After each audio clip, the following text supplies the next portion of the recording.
active onako olwairo ndoza kagambo husband Materio muba mukategera bulungi leo tulina mwana mulenzi music Materio erinyanga mulira bawo wansi Materio music Rush music sigo sasa noyokoza ko Materio tulambuka ndikoze nikabelanga music Materio why choose that name? The name came in I was going to senior for, by the way. When I reached high school, they asked me, "What is your name?" Materio, because so I had the swag, the vibe. Kati kundaga muntu kuliko linyaji. Kuliko original. Kuliko original. Yeah. Botayagala kuogera. Nga wasomeza kusomera bagamba gwe Materio. Materio ngesomero nalimanyi Materio nga vibe eri waggulu. Yeah man. Just what you know about Materio. Materio came out of the blue. All yours. Listed in you. Happy New Year. Happy New Year to anyone say. Hey. I know say. I know say. Yeah. What does it mean? You know that. Oh, you know that. Right, you start kuyimba Jamaican style. Jamaican style is the root of dancehall. Yeah, and it is interesting. Yeah, Nganze, it is. I'm born in Uganda, made in Jamaica. Yeah. Jamaica. I'm just born in Uganda, made in Jamaica. Yeah, made. Like we Jamaica. Yeah, Depan. Sekopa just is a flow brotherhood. Of course. Music side yange passion. Yeah, njikola it is passion. Ate nechilala nti wate wali platform bwezibula we have to look for other ways yeah, to push music. Kati nze sirike ebyo musically wenkusanga wenkuwera to push my music kuba mba nfunye audience kuba abantu abulusa ababeera mu butale tebabeerayo mu makirabu tebajja kubeerayo olusi ku TV every time. Yeah. So ngono basanga gye bali. Yeah, to make more fans. Ebiseera ebisinga olabiddwako ng'okutte helmet ezo eza boda olavuddeko muvuzi wa boda. No. Just swap. Yeah, it's my border I use for transportation. Oh, katolina boda iyo gwenga yeah, jintambulirako. Ogenze nonga mambuno music just passion. What is your profession? Ndi mukigwokola. Profession nkola surprises. Abasinga bamanyi Materio surprises. Yeah, with my speaker chilala nkola a florist, nkola bimuli, bouquets, yeah. Mojaka sente. Yeah. Motandikira. Oh wow. Finally ngina banange nyina omuntu mu contact yanga akola ebimuli ngasobola mukola delivery ya wonkonerako ngobiweereza ngambikolako ya nkola artificial natural zibeerawo but artificial mwekolera handmade yeah otubula no handmade diko ya nembikola in ribbons. Okay. Yeah. Ona management? No. Wavaayo omanyi tuva mu season ya kalulu n'otwala side lwaki gwe ng'omuyimbi oba osalawo n'ogamba kati kambere side yeno tekyakkosa mwate kigenda kukosa? No, tekisobola kunkosa because buli omu alina eddembe lye ng'omuntu okuwagira kyaba ayagadde ate kyaba awulira nti someone nti alina vision yammwe esobola okubatwala mu maaso because we are youths. Yeah. Kogwe kosalewo olonde mu youth muno? Yeah, olonda mu youth ndi mu myaka 3 so what do you expect? Singa kwadde billion emu ssaawa zino so agikola muki? I would make more music to push it to the top. Only the chop for music? Yeah, it is music. From day one, it is music. Yeah. Single kusumbua ngokola music? Esinga okunsumbuwa. Fine, ddala ekyokukola wanti nekyo singa okunonerako ssente. Tekuba kwonona naye okuteekamu ssente. Ela music like videos zisumbuwamu, they take a lot of money. Is it why tunabakolera nyimba zezisinga video? Yeah, nakakola videos nya. But you when I make audio? Enyimba audio, I have almost 20 songs. Yeah, zonna kwezili ku Spotify ku mikutu jonna but videos nyina nya. The single kusumbwa videos. Yeah, video shooting and kind of promotion. Yeah, promotion is ebonyo. Abakuli abatera studio nabagama mujje mu recording. Lwaki sonna bakugenda? It is not what someone tells you muntu wajja n'ayogera si kyaba like it will need connections to reach there. So sola kuyimuka nenga bakagende ku studio. No ntingenze, you can't just obo ino kubanga goina mugamba nogo. Yeah, no, it's not like that. Connections. Anti gamba nogo, what I mean goina eri kugagamera omuntu gwomanyiyo. Yeah, nekirala sometimes toyina kuforcinga nnyo something nti mbaddawo I've been seen. So omuntu nakubira nagamba munnange jangu nga last pack nti yankubidde negamba why kwetaaga ya. It is better that way instead of kwekaka ku muntu. Ensonga za Kenzo eza copyright. Waliwo benyigiddemu ko gwolaba zina future. No. Raj. Not on my side. Toina future jula mu copyright. No, because obuzibu bwa muntu akulembedde campaign ni oba? No, si akulembedde. It's just a system ya music bwe zetambula. Waliwo ekintu kyotasobola kumala galeeta oba gajjawo. Yeah. Nga nkuzeezaayo ke mabega gye wagendera mu ssomero. Wasoma kwenkana ki? Saasoma nnyo nakoma mu senior 4. Okay. Awo gye weeyitira Materio? Yeah, Materio. Kati ebimulino bitandika ddi? Mbitandika natandika it was 2022. Yeah, after nga nyingidde mu surprises. Nga senior 4 gimaze ddi? Wagimala mwaka ki? 2012. Yeah. Si wala nno. Si wala. Ningu ngambe oli myaka 3. Yeah, 3. Mwebiri. 2012.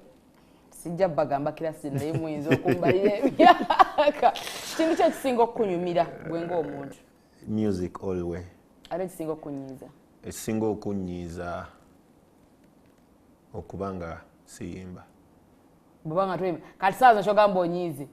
Muwulira omuziki mweguli. Depan me ear deno. Nze mune tuvunulire depan ear deno. Kawogere mu. It is in my head.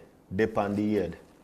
Depan the head. Kayino say ya. Kati nze mbadde mpulidde ear. Era wengende Jamaica nyingi obbula. Walagenze ke Jamaica? Sigendangayo but mbeerayo buli wempuliza music wawe because it inspires me so much.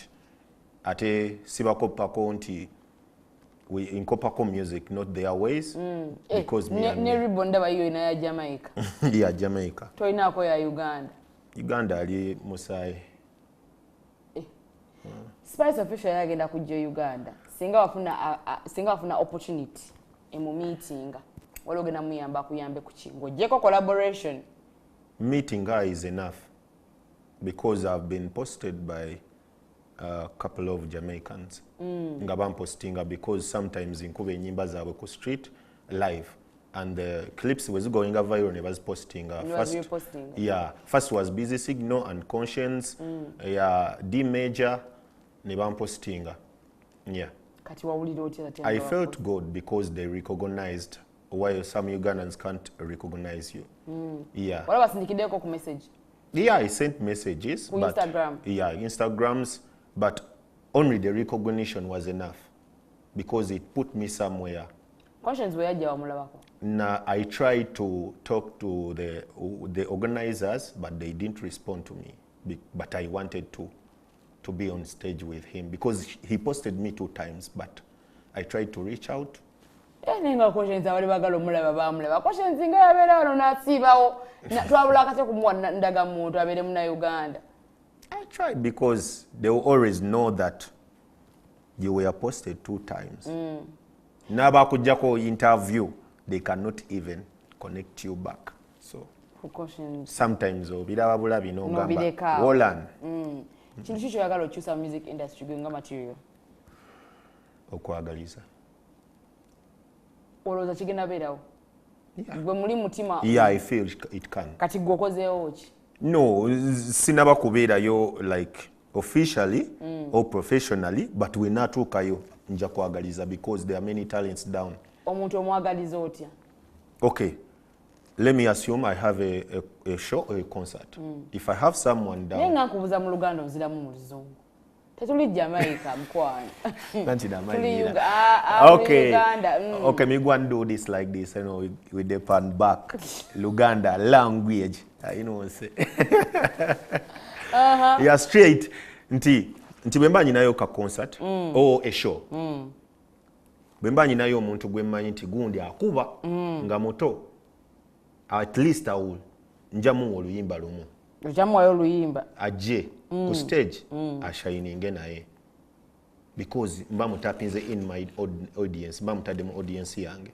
Yeah, it is better that way. If nti buli omu yali abeeranga ne concert bwaleetayo omuto negwe namu introducing it's better nga tuzze ku byalaali realistically. Yeah. Bwe bw'otuuka mazima ddala ng'oli munene nnyo ne wabeerayo akaaneno wansi nga kakuba okusinga, osobola okukasembeza? Yeah, musembeza. Nga kuba okusinga aba agenda kulya. It doesn't matter. It is human. Kata obuzibu obuliwo njaga tubeere realistic. Okwagaliza okyogera kati mpozi kulakwa nawe maybe oyagala omuntu akole. Tekigaana kulightinga kando ndala kuba buli omu alina audience ye, buli omu alina abantu be. Ate nga bwe nnyimba si wajja okuyimba. It's enough for all of us. Keki nene nnyo. Yeah, keki nene nnyo. Anyway, tekina kyekinzijako. Abantu abamu bakumanyinga omuntu surprising era nawe okyogedde. Tekiko affectinga musically okuba nti kati oyinza otuuka ekiseera erinnya ne ligejja nnyo nga tokyasobola kusurprisinga abantu. Berigejja, it is a step ahead because natandikira ku street nga nyimba ku street and now it is limited because of surprises. Yes. Chiri limit nnyo, but again mbeera ngendayo nentapinga. Yeah, but ziba levels. Level bwerinnyako era erina kyebeekosa, but in a good way, not in a bad way. Wali ogenzeko ku stage ne bakuba obucupa? No. Oba ne bakugamba buu, oba ne batakuddamu, oba n'oyimba nga olaba abantu bali ku byabwe banywa bintu byabwe. Yeah, ekyo yakyapeninga. What feeling oti? I don't feel bad because nze n'oyimba oluyimba lwo ne luggwayo. Yeah, of course kasita nfunamu abantu babiri because nze ndi used on that. Nti ntuuka ku street nensangawo abantu babiri nembayimbira ne basanyuka. So bwe ntuuka mu kirabu bwe nfunayo babiri abasanyuse, that is okay. Ng'ogende waka nga weba. Nze mba nkubye bawulidde. Tekikuluma? Reactions tekinnuma because nze passion yange. Nze mba nnyimbe kasita nti mba nnyimbe. Ebyato bifa. Nyimbye no. Tewali bali bakozeko ku kugundi eyo kubivulije mutera okugenda omuyimbi n'akola ekintu oba promoter n'owulira ng'onyiize. Olaba bakuzala wannyo. Mpozi ba promoter abamu. Yeah, asobola okubuukinga n'agamba nja kuwa ssente bwe ziti ne mutuuka n'oyimba ne balance wo n'amunyiga n'atakuwa. Yeah. N'owulira ng'ofa. Lwaki temukola nga Kingisa ntuuka awo mpa deposit tuuka we manji n'omalayo balance n'ennyimba ekyalo kiramba. Kati oluusi tubeeramu bamufuna mpola oluusi nga olaba you have to get kuba tonaba kutuuka ku level ya gundi ya Kingisaha. Yeah, so ogamba waaye kankasika akasente siri mu mbeera nnungi deposit kamukwate ebisigadde tunaalabira eyo. Ng'ambaako ku moment gye wali otuusemu mu bulamu n'owulira ng'obikooye ng'oyagala kubita ebyokuyimba naye nomala n'ogamba this is my passion, let me keep going. Eyo moment buli omu agirina mu bulamu era tongamba mbu togifunangako. Buli omu alina kyayagala muno mu nsi era gituuseekokko. Moment eyali eguddewo ndowooza yagwawo okupa complex. Bwe nali nnyimba nga bwe nteekawo speaker yange n'ennyimba. Nga inaava eri n'akwata omuzindaalo gwange n'agukanyuga gwonna ne like amapeesa system yonna neyonooneka. No, ng'abavubuka babeera ojjawo ebizindalo biki n'awukona ne amapeesa system yonna neyonooneka. Zaavaako bubi nnyo ne tutabuka like ne tutabuka in a fight n'abalala abali awo ne bamuyombesa biki like I felt so bad. Nempulira ngamba obambiveemu obambireke. Kati gw'owulira music okujja okumuyimbira ku street tekigenda okuyamba okugetinga ku top? Yeah, mba ndwikinze more because champa feedback by the way. Kube nalaba nti abanene abamu bampositinze because I'm singing on the street. Yeah, nikirala nti I hate ntuukawo nfuna different audiences ate abavubuka abasinga nti tojja musanga mu bbala gy'ogenza okuyimbira. Kubanga yewe amala okuyimba ajja genda. N'ekirala ajja ku recording awo apostinge then you go viral. Nga tomanyi So you reach more people more than even singing in a bar. Oyagala African dancehall are very represented batya ku global market. Kwa kati ebisede bisinga abantu bali kutunulira global market bagamba bayimbi afa be Uganda besibe mu Uganda tebali kufulumako ku outside Uganda kugamba kubeera nga bali eyo mu global markets. Oyagala African dancehall are very represented atya ku global market. Global market as long as bokola good music, no tapping mu languages because ekitawanya wano languages no kuba you have to mix up. Kasito mixing up languages, it is better. Ojja kutapinga mu African dancehall manyi nti anti omuntu ali e Nigeria ajja kuwulira, ajja kuba mu byafunamu, nowe Uganda ajja funamu, nowe Gindi because fena tutambulira ku luzungu ne broken English all over. Kuba n'abaana baffe generation ejja tubasomesa luzungu ku ssomero. And bwekijja in patwa it's a broken English, so era omuntu aba akitapingamu n'akiwulira. Owandikira ennyimba zo? Yeah, neewandikira. Kyekikokyero kyekikusikiriza okwawo okuwandika ennyimba byoba oyitamu expiring byoba oyitamu vibe? Biri bintu bibiri. Okuwandiika waliwo obeerawo n'olaba n'osoma all around the community n'obaako ng'otambula n'olaba situation ebeerawo n'ogiwandiikako iya n'okawandiika. Ate ekirala ndowooza I think music is spiritual. Waliwo ekijja nga tomanyi gye kivudde. Kizimu ne kikwambala bwe. Ya ne kikwambala n'ogamba kanyige mu recorder. N'onyiga mu recorder n'okuba vibes zo n'ozigatta luvannyuma. Yeah, that's how I write my songs. Waliwandikiddeko omuntu omulala tali gwe? Yeah. Bandi waliwandikiddeko betumanyi? Nina siba tebamanyikiddwa just bana upcomings. Ninawo collabo ne K1 official nawandiika nayongeramu ninawo n'endalira collabo bamuyita Alpha bagiyita Totemia is also video jerry. Yeah. Nawandika the verses, nawandika the chorus, almost the whole song. Abana abali eyo nga bagala kujja kutandika kuyimba ate nga bagala genda ku global market oba magezi ki?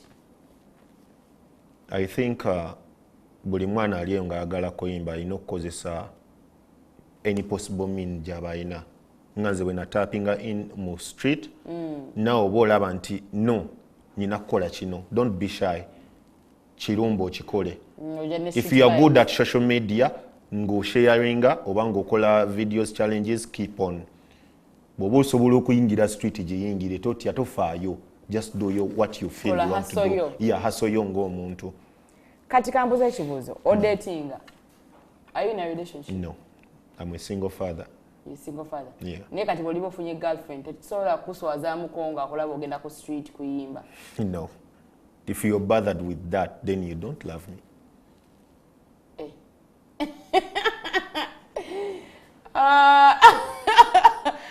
Kyabadegenda okwogera kanchimire. Akijja kutuga. Anti kati nyinza okubeera eyo nengamba ate kati omwami wange agenze kuyimba ku street afaananyemu ne bana babeera ku street abalala. That means you are all about material things. Go just. Nebo material. Yeah, that means nze representing byonna. Okitegeera material buli kimu. Nga tumaliriza abawagizi bo bakusuubiremu ki guno omwaka basuubire muziki gwokka kuba nyina bingi ku table, music mungi ku table. Bakimanye n'ekirala nti nze askidde dancehall. King of dancehall in Africa. Kyekyo. Ngenza agenda omusikira. Kuba nsabula nkuba. Tomanyi bali bonna. Soko tusimule mungu okuba online, soko kuba online yao. Me put up me smile and I watch them my feelings. No for them a full of stress in a them dealings. My man away, my laugh away. Anytime me no say me don't give a damn quick bar. Nze ne bompalana, dokole mi tegeje kana kalina. Hey, don't stop, don't talk, wine and jiggle, not stop. She about mommy, don't stop. Okay. Yeah, with the Pants Pack TV. Big up uno self them call me Material. Music I know say me sign out. Okay, you call me the Material presenter. We sign out. No say. All right, Mr. Ology, see you guys tomorrow. Good night.